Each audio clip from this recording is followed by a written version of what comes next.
মাঝে মাঝে ইচ্ছে করে কোনো একদিকে চলে যাই, অচেনা অজানা কোথাও ঘুরে আসি। ঘর সংসার নিজের পরিচিত মহল ছেড়ে নতুন হাওয়ায় গা ভাসাই। সেদিন আসরের পর হঠাৎ করে এমনই আকাঙ্ক্ষা জাগ্রত হলো। ছোট ভাই নাফিসকে বললাম, চল ঘুরে আসি। আমরা বাদুয়ারা গ্রামের দিকে রওনা হলাম। বাদুয়ারা আমাদের পাশের গ্রাম হলেও এটা কুমিল্লার মনোহরগঞ্জ থানায় পড়েছে। আমরা প্রায় সময় এখানে হাঁটাহাঁটি করতে আসি। কাগজে কলমে বাদুয়ারা লেখা হলেও সবাই বাদদাড়া বলেই চিনে। তো বাদদাড়ার সবচেয়ে আকর্ষণীয় জায়গা হলো বকুলতলা। প্রাচীন এই বকুল গাছটি কালের সাক্ষী হয়ে এখনও দাঁড়িয়ে আছে। গত শীতে এই বকুল গাছটি নিয়ে একটি ভিডিও আপনাদেরকে দেখিয়েছিলাম। এখন মাশাআল্লাহ চমৎকারভাবে গাছটির চারদিকে পাকা করে টাইলস লাগিয়ে বসার ব্যবস্থা করা হয়েছে। গাছটিকে এখন দেখতে বনসাইয়ের মতো লাগে। আমরা কুড়িয়ে 4-5টি বকুল ফুল পেলাম, সেটা পকেটে পুরে সেখান থেকে সোজা রাস্তা ধরে পশ্চিম দিকে যেতে থাকলাম। যেতে যেতে আমাদের সামনে ছোট্ট একটি বাজার পড়ল। বাজারের নাম রক্তমন্দার হাট। কয়েকটি দোকান নিয়ে ছোট্ট এই বাজারটি তৈরি হয়েছে। এখানে একজনকে জিজ্ঞেস করলাম, ডলটা বাজার কতটুকু? তিনি বললেন, মাত্র 3 কিলোমিটার। ডলটা বাজার লক্ষ্মীপুর জেলার রামগঞ্জ থানার একটি প্রাচীন বাজারের নাম। একসময় ডলটা বাজারের পাশে নলচারা গ্রামে একটি মাদ্রাসায় আব্বা শিক্ষকতা করতেন। তো রক্তমন্দার হাট পেরিয়ে আসার পর আমাদের সামনে আরেকটি বাজার পড়ল। এ বাজারটির নাম সপ্তগাঁও বাজার। ছোটখাটো বাজার।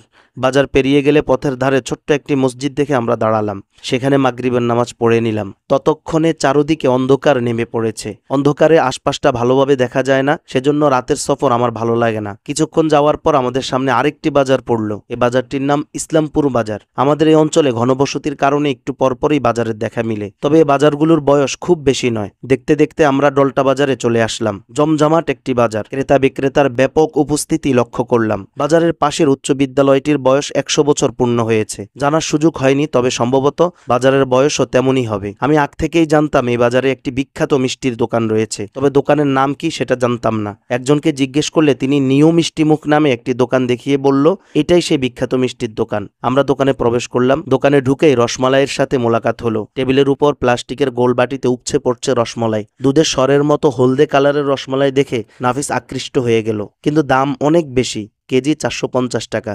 এই দোকানের ছানার মিষ্টিগুলো অনেক বিখ্যাত।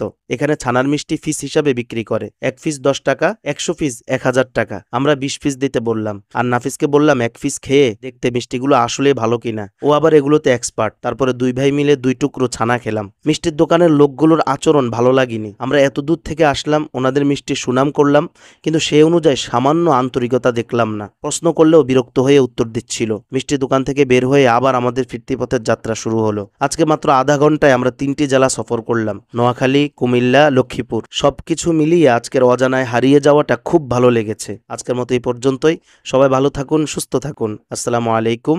আমি নাদিম জোবায়ের।